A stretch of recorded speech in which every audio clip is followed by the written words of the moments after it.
Hello guys, welcome to Mind Mastery Lectures. Today the topic of our discussion is classification of muscles on the basis of their development. Last lecture में हम लोग जो classification की बात कर रहे थे मसल्स के स्ट्रक्चर और उसके फंक्शंस की बेस पे। आज हमने उसकी डेवलपमेंट की बेस पे जो है क्लासिफिकेशन की बात करनी है कि जो मसल्स हैं वो किस किस वेज से जो है डेवलप करते हैं और किस किस वे से वो जो है ग्रो करते हैं। उसमें हमारे पास कहते हैं कि developmentally the muscles are of two types, mesodermal muscles and ectodermal muscles. Mesodermal muscles वो होते हैं हमारी बॉडी के अंदर जो कि मेसोडर्मल टिश्यू से जो है वो आगे डिराइव्ड होते हैं। अब मेसोडर्मल टिश्यूज़ क्या होते हैं, हमने पढ़ा था जब एम्ब्रियो की डेवलपमेंट हो रही होती है तो उसके अंदर हमारे पास 3 जर्म लेयर्स आती हैं। उसमें एक जो होती है वो मेसोडर्म होती है, एक जो है वो एक्टोडर्म होती है और एक जो है वो एंडोडर्म होती है। तो मेसोडर्म से जो हमारे पास टिश्यूज़ होंगे वो मेसोडर्मल होंगे, एक्टोडर्मल होंगे और एक एंडोडर्मल टिश्यूज़ होंगे। अब हमारे पास मेसोडर्मल वो मसल्स होंगे जो ये मेसोडर्म वाली लेयर है, मेसोडर्मल लेयर से जो टिश्यूज़ आगे ड्राइव्ड हो रहे हैं उन मेसोडर्मल टिश्यू से आगे ये ड्राइव्ड हो गए मेसोडर्मल मसल्स। इसके अंदर हमारे पास कौन कौन से मसल्स आ जाते हैं, इसमें स्केलेटल मसल्स आ जाते हैं जो हमने पढ़े थे, स्मूथ मसल्स आ जाते हैं और कार्डियक मसल्स आ जाते हैं।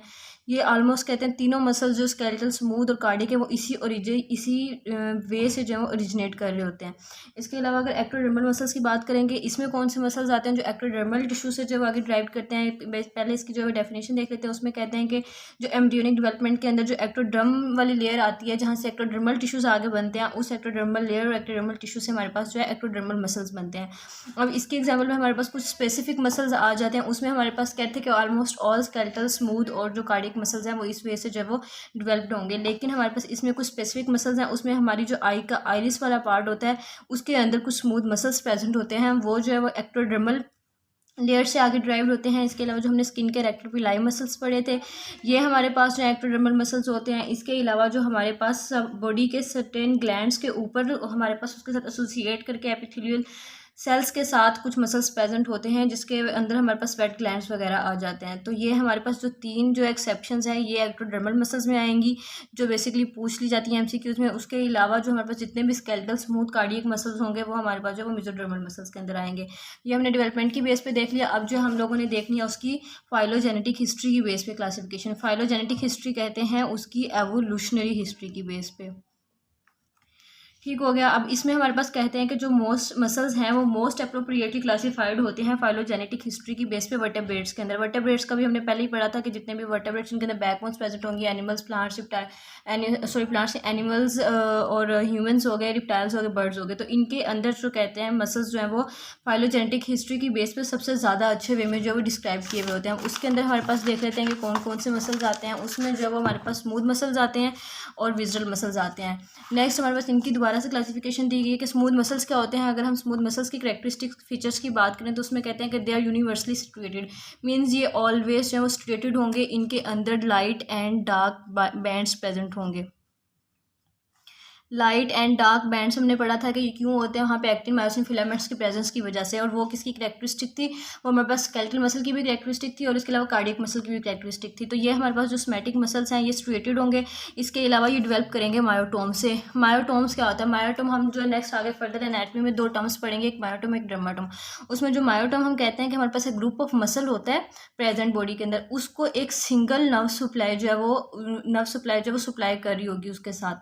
तो जो एक ग्रुप ऑफ मसल्स होगा लेकिन उसकी नर्व सप्लाई जो है वो एक ही होगी, वो हमारे पास मायोटोम्स आते हैं। तो हमारे पास जो मायोटोम्स वाला ग्रुप होता है वहाँ से जो ये सोमैटिक मसल्स जो ओरिजिनेट करते हैं।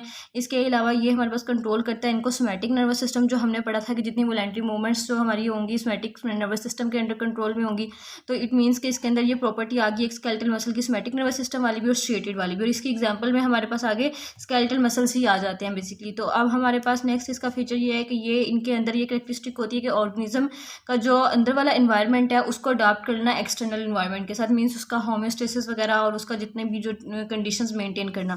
ठीक, ये हमारे पास सोमैटिक मसल्स की जो है वो कैरेक्टरिस्टिक्स की बात कर ली। अब इसकी हमारे पास फर्दर 2 जो है सब ग्रुप्स हैं, उसके अंदर इसको डिवाइड किया गया। उसमें सोमैटिक एक्सियल मसल्स हैं और सोमैटिक अपेंडिकुलर मसल्स हैं। ये नाम से पता चल रहा है जो हमारे एक्सियल वाले रीजन को जो है वो सप्लाई करेंगे या जहाँ प्रेजेंट होंगे वो हमारे पास सोमैटिक एक्सियल मसल्स होंगे, और जो हमारे पास अपेंडिकुलर रीजन में प्रेजेंट होंगे वो सोमैटिक अपेंडिकुलर मसल्स होंगे। एक्सियल रीजन हमने कौन सा पढ़ा था, जो ट्रंक वाला रीजन था। अपेंडिकुलर में हमने जो लिम्स पढ़ी थी।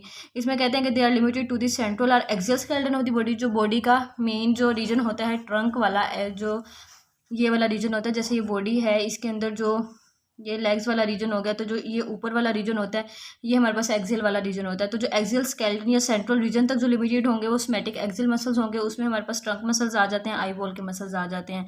ठीक, नेक्स्ट हमारे पास अपेंडिकुलर मसल्स में, अपेंडिकुलर में हमारे पास अपेंडिक्स वाले रीजन आ रहे थे, मीन्स लिम्स आ रही थी। तो इसमें हमारे पास कहते हैं कि मसल्स ऑफ अपर लिम्स और मसल्स ऑफ लोअर लिम, ये लिमिटेड होगा अपेंडिकुलर स्केलेटन, ये इसके जो है एग्जांपल्स में आ जाएंगे। ये हमने स्मैटिक मसल्स की बात कर ली कि इनके कैरेक्टरिस्टिक्स देख ली थी, उसके बाद हमने जो है इसके 2 सब डिवीजन देख ली जिसमें एक्सियल मसल्स थे और अपेंडिकुलर मसल्स थे। नेक्स्ट विजुअल मसल्स की बात करें, विजुअल मसल्स नाम से पता चला है कि जो इंटरनल विजरास के साथ प्रेजेंट होंगे। हमने क्या पढ़ा था कि जो विजरास उनको कहते हैं जो हमारी बॉडी के इंटरनल ऑर्गन्स होते हैं। तो इंटरनल विजरास के साथ जितने भी एसोसिएटेड मसल्स होंगे वो हमारे पास विजुअल मसल्स होंगे। इनकी हम कैरेक्टरिस्टिक की बात करें तो ये कहते हैं कि ये कनेक्ट होते हैं with the primitive gut. Primitive gut हम कहते हैं कि इंट्रायूट्राइन लाइफ का वो पीरियड जब एम्ब्रियो के अंदर जो है वो डाइजेस्टिव ट्यूब जो है बनना स्टार्ट होती है। डाइजेस्टिव ट्यूब का बनने का जो अर्ली पीरियड होता है एम्ब्रियो के अंदर, और ये मोस्टली जो है वो 4th वीक के अंदर जो है स्टार्ट होता है ये वाला प्रोसेस डाइजेस्टिव ट्यूब के बनने का। तो ये कनेक्ट होते हैं डाइजेस्टिव ट्यूब के साथ, जिसको जो है हम लोग प्रिमिटिव गट कहते हैं। प्रिमिटिव गट को जो आगे फर्दर एक चीज़ ने जो वो सराउंड किया होता है, लाइक लाइनिंग बनाई होती है, वो हमारे पास एंडोडर्मल गट ट्यूब होती है। ये हमारे पास कनेक्ट होंगे प्रिमिटिव गट से। इसके अलावा ये ड्राइव्ड होते हैं मेसेनकाइम से। मेसेनकाइमल टिश्यू हमने पढ़ा था एम्ब्रियो के अंदर प्रेजेंट होते हैं, जिससे आगे हमारे पास कॉन्ड्रोब्लास्ट, ओस्टियोब्लास्ट वगैरह बन रहे थे। इस तरह वहाँ से मसल फॉर्मिंग टिश्यूज भी जो है वो बनेंगे। इनको जो सराउंड किया होगा एंडोडर्मल गट ट्यूब ने, और ये मायोटॉम से ओरिजिनेट नहीं होंगे। मायोटॉम से ओरिजिनेट कौन से थे, वो स्मैटिक मसल्स थे। ये किससे होंगे, ये मेसेनकाइम से होंगे। नेक्स्ट इसको जो कंट्रोल करेगा उसको करा था सोमैटिक नर्वस सिस्टम, इसको कंट्रोल करेगा autonomic nervous system. Autonomic nervous system control कर रहा है, इट मीन्स के इसके अंदर जो एक्टिविटीज़ हैं वो इनवॉलेंट्री एक्टिविटीज़ होंगी। जो इनवॉलेंट्री फंक्शंस होंगे वो इसके अंडर होंगे ऑटोनॉमिक नर्वस सिस्टम के। और विजुअल मसल्स वहाँ पे हमने यही पढ़ा कि जो इंटरनल विजराज हैं वो जो जितने भी फंक्शंस परफॉर्म कर रहे होते हैं वो इनवॉलेंट्री ही हो रहे होते हैं। इट मीन्स वहाँ पे जो मसल्स भी प्रेजेंट होंगे वो भी इनवॉलेंट्री तौर पर सारे एक्शंस परफॉर्म करेंगे, तो वो किसके अंदर आ जाएगा, ऑटोनॉमिक नर्वस सिस्टम के अंदर आ जाएगा। नेक्स्ट इसकी कैरेक्टरिस्टिक आ जाती है कि ये एडजस्ट करते हैं internal environment of the individual को by providing motive part in the process of digestion, circulation, secretion and excretion. It means के बॉडी का जो होम्योस्टेसिस है वो भी जो है ये मेंटेन करते हैं। जो विजुअल मसल्स हैं, होम्योस्टेसिस मेंटेन कैसे करना है कि अगर बॉडी के टेम्परेचर जो है वो एक्सटर्नल इन्वायरमेंट का टेम्परेचर ज़्यादा और बॉडी का टेम्परेचर कम है तो उसको उसके अकॉर्डिंग रेगुलेट करना। फॉर एग्जांपल अगर हमारी बॉडी के अंदर डिफरेंट प्रोसेस हो रहे हैं, डाइजेशन का प्रोसेस हो रहा है जिसमें जो है वो डाइजेशन हो रही है, स्टमक वगैरह के अंदर सर्कुलेशन हो रही है, ब्लड की पंपिंग हो रही है, हार्ट के साथ सिक्रीशन हो रही है, इसके अलावा जिसमें स्वेट ग्लैंड्स वगैरह अर्थर एक्सक्रीशन हो रही है, जिसमें जो बॉडी से जो वेस्ट मटेरियल्स हैं वो एक्सक्रीट आउट हो रहा है किडनी के साथ। तो इन ऑर्गन्स के साथ जो मसल्स वहाँ प्रेजेंट होंगे, जो स्टमक में होंगे, जो हार्ट के साथ कार्डियक मसल्स होंगे, इसके अलावा सिक्रीशन वाले प्रोसेस में स्वेट ग्लैंड्स के साथ जो भी मसल्स होंगे और एक्सक्रीशन में किडनीज के साथ जो मसल्स प्रेजेंट होंगे, तो ये सारे मसल्स इंटरनली वर्क करेंगे ताकि जब भी ये सारे प्रोसेस हो रहे हैं उसके साथ ही जो बॉडी का जो टेम्परेचर है वो भी मेंटेन रहे इन प्रोसेसेस के अंदर भी। इसके अलावा जो आगे फिर जो हमारे पास ये विजुअल मसल्स हैं, इनकी 2 क्लासिफिकेशन है, जिसमें हमारे पास विजुअल फेरेंजियल मसल्स हैं या muscles of pharyngeal arch apparatus, 2 नाम है इसके, और दूसरे विजुअल स्मूथ मसल्स हैं। अगर हम विजुअल फेरेंजियल मसल्स या muscles of pharyngeal arch apparatus की बात करें तो इसमें हमारे पास नाम से ये बता देंगे कि जो फेरेंजियल आर्च बॉडी के अंदर प्रेजेंट होगी उसके साथ जो मसल्स हैं वो विजुअल फेरेंजियल मसल्स हैं। अब ये हमारे पास फेरेंजियल आर्च ऑपरेटस क्या, फेरेंजियल ऑपरेटस आर्ट हमारे पास बॉडी के अंदर वो स्ट्रक्चर है फेरिंग्स वाला जिसने जहाँ से आगे फर्दर फॉर्मेशन होनी है फेस की, थ्रोट की, नेक वाले रीजन की। फेरेंजियल आर्च ऑपरेटस से हमारे पास फेस, थ्रोट एंड नेक वाला रीजन जो आगे डेवलप्ड होता है।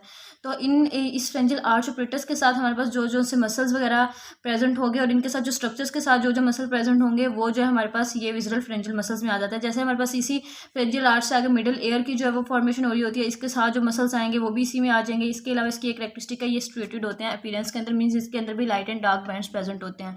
आगे इसकी एग्जांपल में हमारे पास मसल्स ऑफ मेस्टिकेशन आ जाते हैं। मेस्टिकेशन के मसल्स हमने कौन कौन से पढ़े थे, इसमें हमने लेटरल टेरिगोइड पढ़ा था, मीडियल टेरिगोइड पढ़ा था, इसके अलावा हमने मेजिटर एंड टेम्पोरालिस मसल्स भी पढ़े थे जो कि मेस्टिकेशन में आ रहे थे। इसके अलावा जो मसल्स हैं वो टेंसर, टिम्पेनियन, स्टेपेडियस मसल हैं, ये वो मसल्स हैं जो मिडिल ईयर को जो है वो सप्लाई देते हैं। तो ये मसल जो है हमारे पास विजुअल फेरेंजियल मसल्स में आ जाते हैं। इसके अलावा अगर विजुअल स्मूथ मसल्स में की हम बात करें तो ये हमारे पास वो मसल्स होंगे कि स्मूथ हैं लेकिन विजुअल भी हैं। इसमें वो मसल्स आएंगे जो एसोसिएट होंगे एंडोडर्मल गट ट्यूब के साथ। एंडोडर्मल गट ट्यूब कौन सी थी, जिसने प्रीमिटिव गट को जो है वो सराउंड किया हुआ था, और ये नॉन स्ट्रेटेड होंगे अपीयरेंस के अंदर, वो स्ट्रेटेड थे विजुअल फेरेंजियल वाले, जबकि विजुअल स्मूथ मसल्स जो है ये नॉन स्ट्रिएटेड होंगे। इसकी एग्जांपल में हमारे पास स्टमक के मसल्स आ जाते हैं, इससे इंटेस्टाइन के मसल आ जाते हैं, यूरिनरी ब्लैडर के मसल आ जाते हैं। यहाँ तक हमारे पास जो क्लासिफिकेशन कंप्लीट हो गई, जिसमें हमने क्लासिफिकेशन देखी है उसकी जो है वो डेवलपमेंट की बेस पर, फाइलोजेनेटिक हिस्ट्री की बेस पर। लास्ट लेक्चर्स में हमने उसके फंक्शंस और उसकी जो है वो स्ट्रक्चर की बेस पर क्लासिफिकेशन देखी थी। स्ट्रक्चर की बेस पे हमने स्ट्रिएटेड, स्मूथ कार्डियक मसल्स देखे थे। फंक्शन की बेसिस पे हमने वोलेंट्री, इनवोलेंट्री कार्डियक मसल्स देखे थे। डेवलपमेंट की बेस पे आज हमने मेसोडर्मल और एक्टोडर्मल देखे हैं। जो मेसोडर्मल वो थे जो मेसोडर्मल लेयर या मेसोडर्मल टिश्यू से, और एक्टोडर्मल जो एक्टोडर्मल टिश्यू से जो आगे ड्राइव होंगे। आगे फाइलोजेनेटिक हिस्ट्री की बेस पे हमारे पास स्मूथ एंड विजुअल मसल्स थे। स्मूथ मसल्स के हमारे पास दो आगे सब डिवीजन से, सोमैटिक एक्सियल जो एक्सियल वाले रीजन के अंदर प्रेजेंट होंगे, और जो अपेंडिकुलर मसल्स जो अपेंडिक्स की मींस अपर लिम्ब और लोअर लिम्ब के साथ प्रेजेंट होंगे। इसके अलावा विजुअल मसल्स की हमारे पास आगे दो क्लासिफिकेशन थी, जिसमें विजुअल फ्रेंजियल मसल्स और विजुअल स्मूथ मसल्स से। फ्रेंजियल मसल्स वो थे जो फ्रेंजियल आर्च के ऑपरेटर्स के साथ प्रेजेंट होंगे, उसके साथ जितने भी स्ट्रक्चर्स हैं उनके अंदर प्रेजेंट होंगे।